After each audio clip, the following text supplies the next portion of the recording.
हरे कृष्णा। जो लोग ये सोचते हैं ना कि जो इस्कॉन है वो यहाँ से पैसा लेकर बाहर विदेशों में भेजता है, ऐसा बिल्कुल भी नहीं है। क्योंकि अगर ऐसा होता तो पहले तो सबसे ज़्यादा तो इस्कॉन फिर इंडिया में ही खुलने चाहिए थे, बाहर खुलते ही ना। 66 में बाहर खुले थे, उसके 3-4 जगह लॉस एंजलिस, न्यूयॉर्क और भी शहरों में खुले थे। 66 से खुलने स्टार्ट हो गए थे, बाद में इंडिया में खुले थे। और अगर इंडिया से पैसे भारी भेजने होते तो फिर बाहर बहुत सारी लगातार कंटिन्यूसली इंडिया में ही खुलती, फिर बाहर ना खुलती इस्कॉन की ब्रांचेस। अब सबसे पहले इस्कॉन खुला था मायापुर बंगाल में, और अभी भी क्या कहते हैं, इसका जो टेम्पल बन रहा है अभी भी वो 800 करोड़ के करीब में बन रहा है। जो फोर्ड कंपनी के मालिक है अमरीश जी, उन्होंने 350 करोड़ रुपए दिए हैं। तो जो लोगों में जो ये धारणा है ना, सुनी सुनाई, जो मैंने भी सुनी थी कि इस्कॉन में, क्योंकि वृंदावन में जाकर देखती हूँ ना कि फॉरेनर्स कीर्तन कर रहे हैं, तो एक मिनट, वृंदावन में जाकर देखती हूँ कि वहां पर तो फॉरनर ही है जो भगवान कृष्ण की जिनके मंदिर है। तो मेरे मन में भी ऐसा विचार था कि शायद यहाँ पर चढ़ावा ज्यादा आता है, ये लोग वहां भेजते हैं। बेसिकली राजीव दीक्षित जी से ये आया था, राजीव दीक्षित जी ने ऐसा बोला था।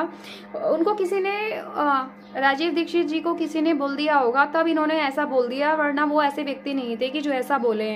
अब बुरी बात जो होती है ना वो आग की तरह फैलती है, तो सबको ऐसी लगता है कि राजीव दीक्षित जी ने बोल दिया तो ये सच्ची है बिल्कुल, जबकि ऐसा नहीं है।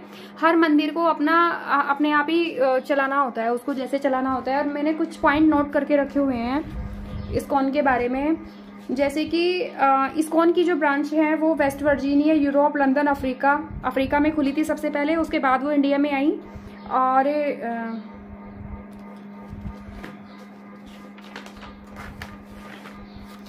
50% जो डोनेशन है इस्कॉन का वो आता है चाइना से।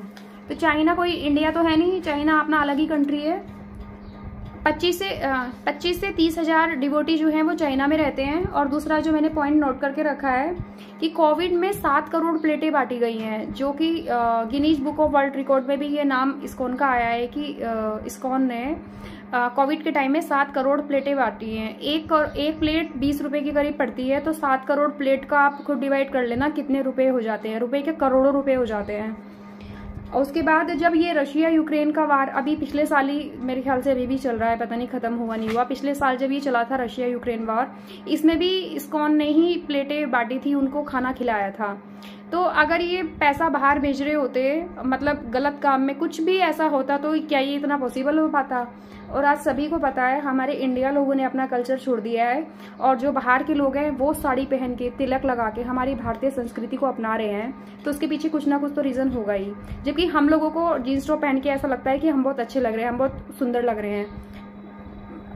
और अच्छा, उन लोगों का क्या जो लोग अपनी 3-3 लाख 4-4 लाख सैलरी छोड़ के इस्कॉन में आए, अगर इस्कॉन में बहुत पैसा है तो वो लोग अपनी इतनी सैलरी छोड़ते क्यों? हम लोग तो 10,000 भी नहीं छोड़ सकते। इस्कॉन में 3rd जनरेशन आने वाली है। तो यही सब बातों को बोलते हुए मैं अपने ब्लॉग को यहीं ख़त्म करती हूँ। हरे कृष्णा।